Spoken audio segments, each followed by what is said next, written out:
The office looked ordinary: desks, computer screens, case files, benefit records, government forms. The kind of place people turn to when life gets tight and food assistance becomes the difference between getting through the month and not knowing what comes next. For most people, SNAP benefits are not abstract government money. They are groceries. They are meals. They are a little stability when the rest of the budget is already stretched thin.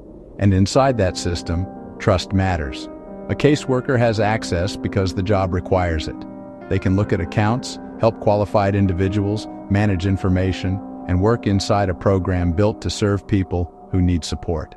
That access is supposed to protect the system, but according to federal prosecutors in this case, access became the opening. Shermeca McCrary, a Wayne County woman who worked as a Johnston County Social Services caseworker, was accused of using her position and privileges to unlawfully access SNAP accounts belonging to qualified individuals. And prosecutors said she did not just look, she stole. In all, federal authorities said more than $100,000 in SNAP benefits vanished from a program meant to help people buy food. This was not a break-in through the front door. This was not a skimmer attached to a checkout terminal. This was not someone stealing a card from a wallet. This was an inside job, and the number attached to it was $102,000. The key detail in this case is access, because insider fraud does not always look dramatic. Sometimes it looks like a normal login, a normal workday, a person sitting at a computer with permission to be inside a system most people never see. That is what makes cases like this so damaging. When someone outside a program steals from it, the system is attacked. But when someone inside the system steals from it, the trust is attacked too. According to prosecutors, McCrary used her role and privileges as a social services caseworker to access SNAP accounts and steal government funds for her own personal benefit and use. That is the part that matters. The people who qualified for those benefits were supposed to be served by the system. Instead, prosecutors said the system was used against them.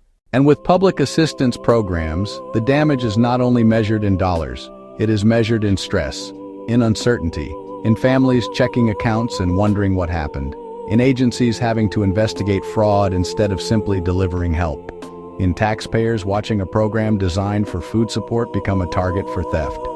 The U.S. Attorney's Office said McCrary stole $102,000 in SNAP benefits. And once federal investigators became involved, this became more than an employment issue. It became a criminal case.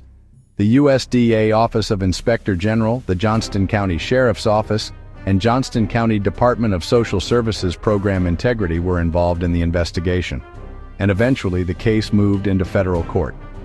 In Wilmington, North Carolina, a federal judge sentenced Shermeca McCrary for her role in the SNAP benefits theft scheme.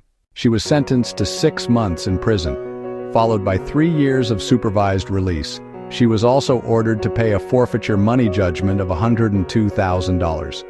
Federal prosecutors framed the case as part of a broader effort to combat fraud involving taxpayer-funded programs.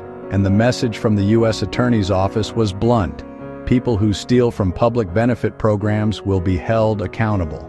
Now, 6 months in prison may sound short compared to the amount of money involved, and some viewers may hear $102,000 and wonder how the sentence lines up with the loss. But this is what the court imposed: 6 months in prison, 3 years of supervised release, and a money judgment tied to the amount stolen. The case is also a reminder that fraud does not always come from a stranger hiding in the shadows. Sometimes it comes from someone who already has a password, someone who already has access, someone the system was supposed to trust.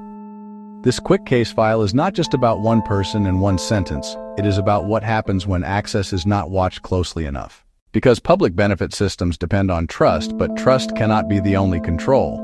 There have to be logs, reviews, audits, accountability, checks that ask who accessed the account, when they accessed it, what changed, and whether the access made sense. That is not about making life harder for honest workers. It is about protecting the people the program exists to help. For SNAP recipients, the warning sign is simple but important.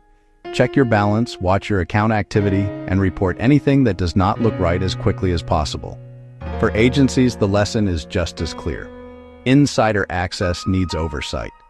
Because when a trusted user abuses a system, the damage can move quietly before anyone sees the full pattern. And when the money being stolen is food assistance, the stakes are personal. A missing balance is not just a number on a screen, it is food that may not be there when someone needs it.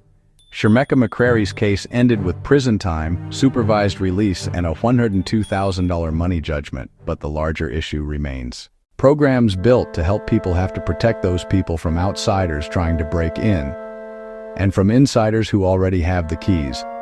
If you want more real cases told with context, clarity, and purpose, subscribe to CaseBlotter. Open the room, understand the crime, learn the warning signs, and consider liking the video to help spread the word on crime in America.